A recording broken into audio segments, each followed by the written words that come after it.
GCash Account Recovery Guide. Para ito sa nawala o nanakaw ang SIM, deactivated o expired na ang SIM at expired na ang iyong ID. So kung nawala ang SIM mo na deactivated ang number o expired na ang ID na ginamit mo sa GCash, may paraan pa rin para mabawi ang account basta mapatunayan mong ikaw ang tunay na may-ari. May iba-iba tayong senaryo at iba-iba rin ang solusyon kaya depende yan sa actual na nangyari. So scenario number 1, nawala o nanakaw ang SIM. Number 2, deactivated o expired na ang SIM. At number 3, kung expired na ang iyong ID. Iisa-isahin natin yan at sa huli, bibigyan ko rin kayo ng mga mahalagang paalala.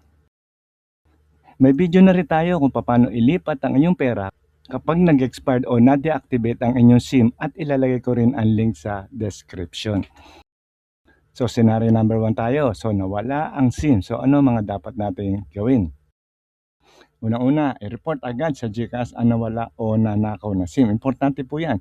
Pwede kang manghiram ng phone at mag-login sa GCash. So number 1, itap natin ang GCash Help.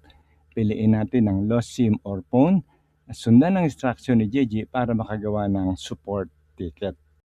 So number 2, mag-request ng SIM replacement. Kung nawala o nasira o hindi gumagana ang SIM mo, pwede tayong mag-request ng SIM replacement para maibalik ang inyong numero at access sa GCash. So paano tayo magre-request? So makipag-ugnayan lang sa ating telecom provider kung yan ay Globe, TM, Smart o TNT upang makakuha ka ng kapalit na SIM na may kaparehong number. Take note dapat parehong number. At ito ang pinakamabilis na paraan para maibalik ang access sa iyong GCash account. So scenario number 2 tayo, deactivated o expired na ang iyong SIM card. Kung permanenteng na-deactivate ang dating numero at gusto mong ilipat sa ibang SIM number, kailangan may bago kang SIM number at GCash account na fully verified. Take note kailangan fully verified. Isang valid ID, selfie habang hawak ang ID, at iba pang mga dokumento na maaaring hingin para sa verification. Mga pwede natin gawin para maka-access sa GCash Help kung wala na ang SIM at phone. So pwede ka manghiram muna ng phone o kaya ay kung meron ka ring second phone, pwede mo rin gamitin o backup phone. So i-enter mo lang ang iyong mobile number at pumunta sa GCash Help.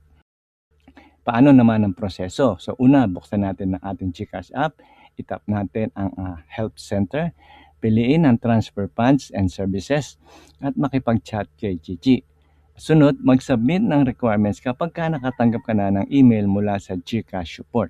So note lang, kung hindi lumabas ang chat with Gigi, pwede kang bumalik sa number 3, yan, number 3 sa taas, at lalabas ang chat with Gigi. So scenario number 3 tayo, expired na ang iyong ID. Kung expired na ang ID na ginagamit mo noong nag-verify ka sa GCash, so maaari kang gumamit ng ibang valid government-issued ID at mag-submit ng updated ID kapag hinihingi na ang GCash. Kumpletuhin muli ang identity verification kung kinakailangan. Mga karaniwang tinatanggap na ID, unang-una yung National ID o yung PhilSys, Passport, Driver's License, UMID, PRC, Postal, Senior Citizen ID, pwede rin po yan, at saka PWD ID. Madalas naman na mga dokumento na hinihingi. Unang-una, of course, lagi yan, valid ID. Pangalawa, ang selfie na hawak ang iyong ID. Susunod, detalye ng lumang GCash account. Kailangan alam nyo lang details. Aktibong email address, affidavit of loss, at maaaring hingin yan sa ilang kaso ng lost o expired SIM. So, gaano katagal ang proseso? Karaniwan nire-review ng GCash ang recovery request sa loob ng humigit kumulang na 48 hours. So, halos 2 days yan, Ngunit maaaring mas matagal. Depende po yan sa dami ng request at kumpletong pagsusumite ng mga requirements. Kung mahalagang paalala lang po, unang-una, huwag ibigay ang OTP o MPIN kahit kanino. I-report agad ang nawalang SIM upang maiwasan na unauthorized access kasi nagagamit nila yan, at gamitin pa sa scamming. So mas mabilis ang recovery kung marireplace ang lumang SIM at mapanatili ang kaparehong number. Siguraduhin updated ang iyong valid IDs para sa future verification. So bottom line natin, summary, kahit nawala ang SIM o expired ang dating ID, posible pa rin na mabawi ang iyong GCash account kung mapapatunayan mo ang iyong pagkakakilanlan sa pamamagitan ng mga valid IDs at official recovery process ng GCash.